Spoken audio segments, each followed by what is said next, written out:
बिस्मिल्लाहिर्रहमानिर्रहीम। अस्सलाम वालेकुम नाज़रीन, फ़िदा दिल हूँ, आप डेली मैदान देख रहे हैं। पेशावर में भी मुल्क के दीगर हिस्सों की तरह इंतखाबी मुहिम का बाकायदा आगाज़ हो चुका है। सियासी जमातों ने भी इस मुहिम का आगाज़ किया है और आज़ाद उम्मीदवारों ने भी किया है। मैं हल्का 72 पेशावर में मौजूद हूँ। ये बिल्कुल चारसदा के साथ मुत्तसिल हल्का है, यानी आप समझ सकते हैं कि पेशावर की ये आखिरी हदूद है और यहाँ से फिर चारसदा डिस्ट्रिक्ट शुरू होता है। हल्का 72 से मोहम्मद नादिर ख़ान ने आज़ाद हैसियत से इलेक्शन लड़ने का फ़ैसला किया है। इस वक्त यहाँ पे एक जलसा भी हुआ है। नादिर ख़ान साहब, पहले तो आप ये बताइए कि आप इलेक्शन क्यों लड़ रहे हैं? शुक्रिया आपका कि आप यहाँ पे आए हैं, हमारे इलाके इतना दूर। इलेक्शन लड़ने का मकसद सिर्फ ये है कि एक जंग है।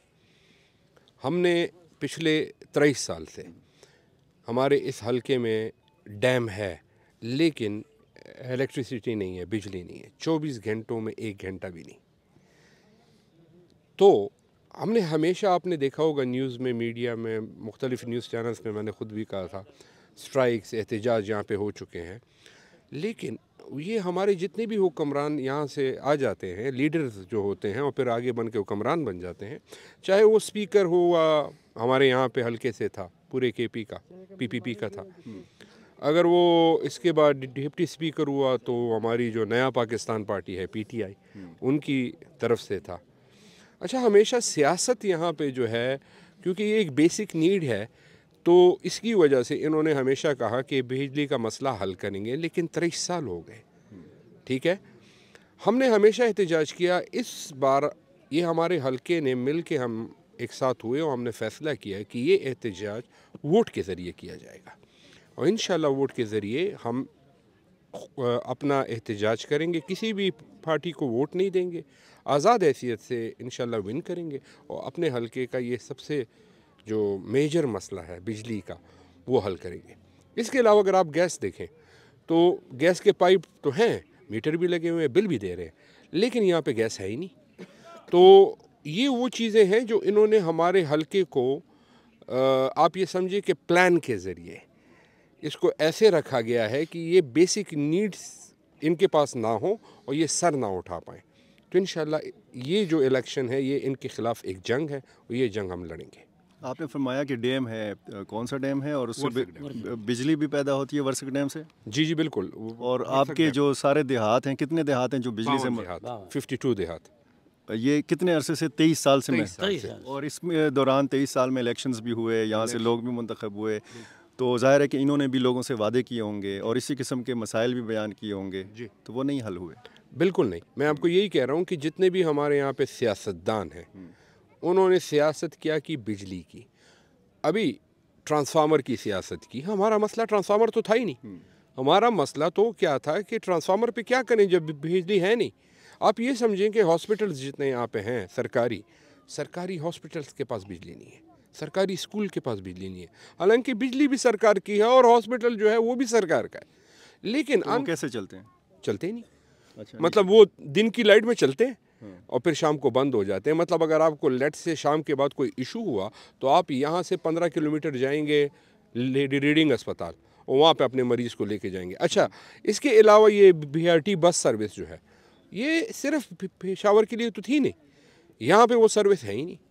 ठीक है, इनको चाहिए ये था कि यहाँ से जब डिप्टी स्पीकर आए तो जब इतना बड़ा एक प्रोजेक्ट लेके आए तो उनको चाहिए था कि ये यहाँ पे लेके आते, लेकिन अनफॉर्चुनेटली वो भी नहीं लेके आए। तो इस इलाके को एक प्लान के ज़रिए पीछे छोड़ा गया है कि लोग तंग आके यहाँ से हिजरत करें, ज़मीनें बेच दें और यहाँ पे मुख्तलिफ प्रोजेक्ट्स आ जाएँ और वो फिर उनके लिए सब कुछ होगा, बिजली भी होगी, सब कुछ होगा। ये फरमाइए कि ये जो वर्सक डैम है, इससे ज़मीनें भी मुतासर हुई हैं? बिल्कुल जी। सेम वो तौर का ये हाल है हमारा कि अगर आप दीवार आज बनाएं तो उसके 10 दिन में सेम वो तौर स्टार्ट हो जाता है यहाँ पे। ठीक है, दीवारें गिर गई, बिल्डिंगें गिर गई, घर गिर गए। ठीक है, अभी तक 23 साल में किसी ने सेमोथोर के लिए कोई प्लानिंग ही नहीं की कि यहाँ पे सेमोथोर की रोकथाम के लिए कोई प्लान होना चाहिए। तो क्या मुआवजा मिला यहाँ के लोगों को? नहीं, कोई मुआवजा नहीं मिला। अच्छा, कोई मुआवजा, रॉयल्टी वगैरह कुछ भी नहीं। रॉयल्टी का क्या हुआ कि रॉयल्टी हमारे डिप्टी स्पीकर साहब ने ले ली और उस पे जहानाजगाह बना दिया। अब मैं ये कहता हूँ डिप्टी स्पीकर साहब को, जो साबिका थे, कि देखिए हमारे यहाँ पे हुजरे माशाल्लाह हैं, ठीक है, कोई भी जनाजा 23 साल में मुझे, या मैं कहूँगा 50 ईयर्स में, ऐसे नहीं लगता कि वो जगह की वजह से रहो। ये जो ज़िंदा है इनका कुछ गम करें, ठीक है। आप सिर्फ उन कामों पे काम कर रहे हैं जिनमें आपको ये जेब में 50% रिश्वत जाती है, कमीशन जाता है, ठेकेदार इनको 50% इनकी जेब में डालते हैं, ठीक है। अब बिजली के काम में उनको पैसे नहीं बचते, इस वजह से ये इनका फोकस भी नहीं है, और हालांकि सियासत इसी पे कर रहे हैं। तो इस जंग के लिए इंशाल्लाह हम खुद आए हैं और इंशाल्लाह करेंगे। मुकाबला किसके साथ है आपका? सबके साथ है। अच्छा। हाँ, PTI के साथ है, नून के साथ है, पीपल पार्टी के साथ है, JUIF के साथ है, सभी हैं तकरीबन। तो सियासी जमातों का तो एक मजबूत बयानिया भी होता है, एक नैरेटिव होता है, तो कैसे आप करेंगे मतलब अपने इलाके में, और उस बयानिया का कैसे मुकाबला करेंगे? असल में 20 साल से ये ड्रामा इन सबको याद हो चुका है। अब इनके पास कुछ है ही नहीं कि लोगों को कहें, क्योंकि मैं आपको कह रहा हूँ ना कि स्पीकर, डिप्टी स्पीकर रह चुके हैं, वफाक में भी हुकूमत आ चुकी है, सूबे में भी हुकूमत आ चुकी है। तो जब 20-22 साल में इन्होंने कुछ दिया नहीं है लोगों को, तो इस बार लोग इनको वोट नहीं करेंगे, चाहे इनके सामने जो भी ड्रामा आगे लेके आए। अब ये वाले ड्रामे नहीं चलेंगे। ये तो पेशावर का मज़ाफ़ाती इलाका है, यहाँ पर अमन व अमान की क्या सूरत हाल है? बिल्कुल, देखिए नशा जो है, जैसे आइस का नशा है, वो यहाँ पे भी फैल रहा है, कोई भी हॉस्पिटल उसके लिए नहीं है, ठीक है। लेकिन मैं आपको ये बताऊं कि यहाँ पे जो हमारी यूथ है उसके लिए कोई ग्राउंड ही नहीं है, प्ले ग्राउंड नहीं है, पूरे हल्के में कोई वो नहीं है, प्ले ग्राउंड नहीं है। हालांकि इससे पहले जो हुकूमत थी उनका इंतखाबी निशान बैट था, तो उन्होंने तो बैट के लिए भी कुछ नहीं किया हमारे हल्के में। सिक्योरिटी की सूरत, और सिक्योरिटी का ये है कि वो अगर आप शाम को यहाँ पे जाएंगे तो कोई भी आपको लूट सकता है, रोड पे कुछ ऐसा कुछ भी नहीं है। मथुरा तो ऐसा इलाका है कि यहाँ पे, मथुरा या मतरह, मथुरा मथुरा है।